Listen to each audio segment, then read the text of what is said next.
মাত্র 1 কাপ গুঁড়ো দুধ দিয়ে সুপার স্পঞ্জি মুখে দিলেই মিলে যাবে মালাই চপ মিষ্টি বা মালাই চমচম মিষ্টি রেসিপি। হ্যালো এভরিওয়ান, আসসালামু আলাইকুম। আজকে আমি আপনাদের সঙ্গে দোকানের চেয়েও দ্বিগুণ স্বাদের একেবারে সুপার স্পঞ্জি কোনো রকম ছানা তৈরির ঝামেলা ছাড়াই শুধুমাত্র গুঁড়ো দুধ দিয়েই এই মালাই চপ বা মালাই চমচম মিষ্টি রেসিপিটা আজকে আপনাদের সঙ্গে শেয়ার করব।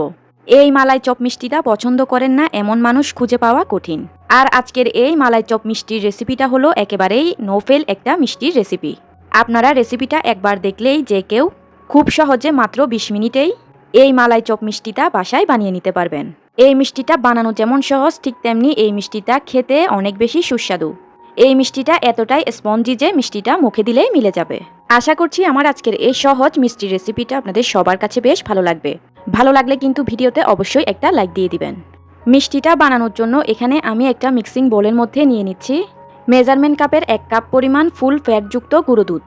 এই পর্যায়ে কিন্তু গুঁড়ো দুধটা অবশ্যই ফুল ফ্যাটযুক্ত বা খুবই ভালো মানের গুঁড়ো দুধ নিতে হবে, তাহলেই কিন্তু মিষ্টিগুলো একেবারে পারফেক্ট হবে। সেই সাথে এখানে আমি দিয়ে দিচ্ছি 1/2 চা চামচ পরিমাণ বেকিং পাউডার আর দিয়ে দিচ্ছি 1 টেবিল চামচ পরিমাণ ঘি।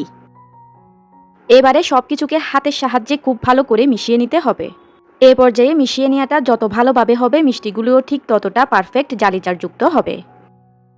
তো আমি সব কিছুকে হাতের সাহায্যে খুব ভালো করে মিশিয়ে নিয়েছি। এবারে এখানে আমি রুম টেম্পারেচারের থাকা একটা ডিম ভেঙে নিয়ে নিয়েছি। এবারে আমি এই ডিমটাকে কাঁটা চামচের সাহায্যে খুব ভালো করে ফেটিয়ে নিচ্ছি। এখন এই ফেটানো পুরো ডিমটাকেই আমি এই গুঁড়ো দুধের সঙ্গে মিশিয়ে নিব। 1 কাপ গুঁড়ো দুধের জন্য একটি ডিম একেবারে পারফেক্ট মেজারমেন্ট।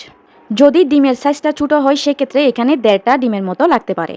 আবার চাইলে আপনারা এখানে একটা ডিম এবং অল্প একটু দুধও ব্যবহার করতে পারবেন। তো ভালোভাবে মিশিয়ে নিয়ে আমাদেরকে এরকম একটা স্টিকি ডো তৈরি করে নিতে হবে। দেখুন ডোটা কতটা স্টিকি হয়েছে। ঠিক এরকম স্টিকি ভাব করেই ডোটাকে তৈরি করে নিতে হবে। তো আমার মিষ্টি তৈরি করার জন্য ডোটা কিন্তু এ পর্যায়ে পারফেক্টভাবে তৈরি করা হয়েছে। এবারে এই ডোয়ের থেকে অল্প অল্প করে ডো আমি এভাবে হাতে নিয়ে প্রথমে এই ডোটাকে এভাবে হাতের সাহায্যে গোল বল করে নিব। এরপর এই বলটাকে আমি লম্বাটে শেপ করে নিব। আপনারা আপনাদের পছন্দ অনুযায়ী এই মিষ্টির সাইজগুলোকে ছোট বড় করে নিতে পারবেন।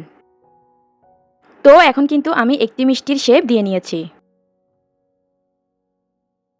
এখন আমি একইভাবে আরও একটি মিষ্টিও শেপ দিয়ে নিচ্ছি।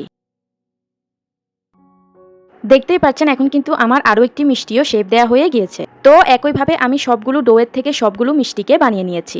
আর এই মিষ্টিগুলো কিন্তু শিরায় দেওয়ার পর ফুলে ডাবল হয়ে যাবে। এবারে মিষ্টিগুলোকে শিরায় চুবিয়ে নেওয়ার জন্য এখানে আমি চলে আসলাম চুলায় এখানে আমি একটা প্যান বসিয়ে দিয়ে এই প্যানের মধ্যে নিয়ে নিয়েছি 1 কেজি পরিমাণ গরুর দুধ। এবারে এই দুধের মধ্যে আমি দিয়ে দিচ্ছি 1 কাপ পরিমাণ নর্মাল পানি, দিয়ে দিচ্ছি 1/2 কাপ পরিমাণ চিনি। এবারে ফ্লেভারের জন্য দিয়ে দিচ্ছি 4টা এলাচ। এখানে আমি আবারও 1/4 কাপ পরিমাণ চিনি দিয়ে দিলাম। অর্থাৎ 1 কেজি দুধের জন্য আজকে আমি এখানে 1/2 কাপ এবং আরও 1/4 কাপ পরিমাণ চিনি দিয়েছি। তবে মিষ্টির পরিমাণটা যে যার স্বাদ অনুযায়ী বাড়িয়ে কমিয়ে দিতে পারবেন। এবারে সব কিছুকে নেড়েচেড়ে অপেক্ষা করব দুধের মধ্যে বলক আসা পর্যন্ত। চুলার আঁচটা কিন্তু হাই হিটেই থাকবে। আপনারা নিশ্চয়ই খেয়াল করেছেন আমি কিন্তু এই দুধের সঙ্গে 1 কাপ পরিমাণ পানি দিয়েছি। এই 1 কাপ পরিমাণ পানি দেওয়ার কারণে দুধটা অনেক বেশি পাতলা হবে। এতে করে মিষ্টির ভিতরে শিরাটা খুব ভালো করে ঢুকবে।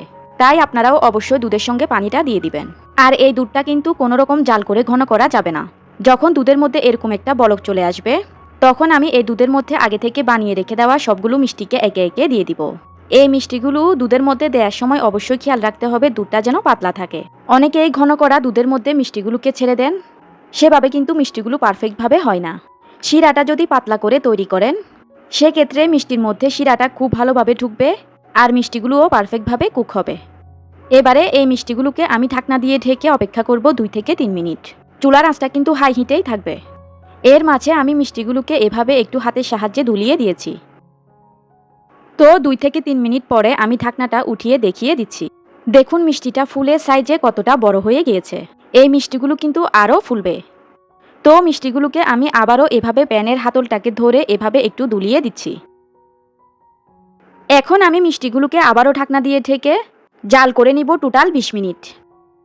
আর এর ভিতরে কিন্তু দুধটা উপরে উতলে এরকম পড়ে যেতে পারে। সেক্ষেত্রে আপনারা ঢাকনাটা হালকা এভাবে খুলে আবার লাগিয়ে দিবেন। এভাবে করে দুধটা যতবার উপরে উঠবে ঠিক ততবারই ঢাকনাটা এভাবে হালকা খুলে আবার লাগিয়ে দিবেন। তো এখন আমি ফিরে এলাম 20 মিনিট পর। এই 20 মিনিটের মধ্যেই কিন্তু শিরাটা অনেকটাই ঘন হয়ে যাবে আর এই সময়ের মধ্যেই কিন্তু মিষ্টিগুলো পুরোপুরি কুক হয়ে যাবে। যেহেতু এই মিষ্টির সাইজগুলো একটু বড়, তাই বারবার একটু এভাবে দুলিয়ে দেবেন। এতে করে সব দিকেই খুব ভালো করে কুক হবে। তো এভাবেই আমি মিষ্টিগুলোকে কুক করে নিয়েছি প্রায় 20 মিনিট। দুলাতে যদি কষ্ট হয় সেক্ষেত্রে আপনারা এভাবে একটা গুল চামচ ব্যবহার করতে পারেন। গুল চামচ দিয়ে এভাবে একটু ঘুরিয়ে ঘুরিয়ে দিবেন। এ পর্যন্ত এসে যারা আমার ভিডিওটা দেখছেন আর একটা লাইক দিতে ভুলে গিয়েছেন, তারা প্লিজ একটা লাইক দিয়ে দিবেন, কারণ আপনাদের একটা লাইক আমাকে অনেক বেশি উৎসাহিত করে। তো এই যে দেখুন, এখন কিন্তু আমার মিষ্টি জাল করা শেষ। এ পর্যায়ে শিরাটা কিন্তু পারফেক্টভাবে ঘন হয়ে গিয়েছে। এবারে এই শিরার ভিতরেই আমি মিষ্টিগুলোকে ঠান্ডা করে নিব প্রায় 2 ঘন্টার মতো।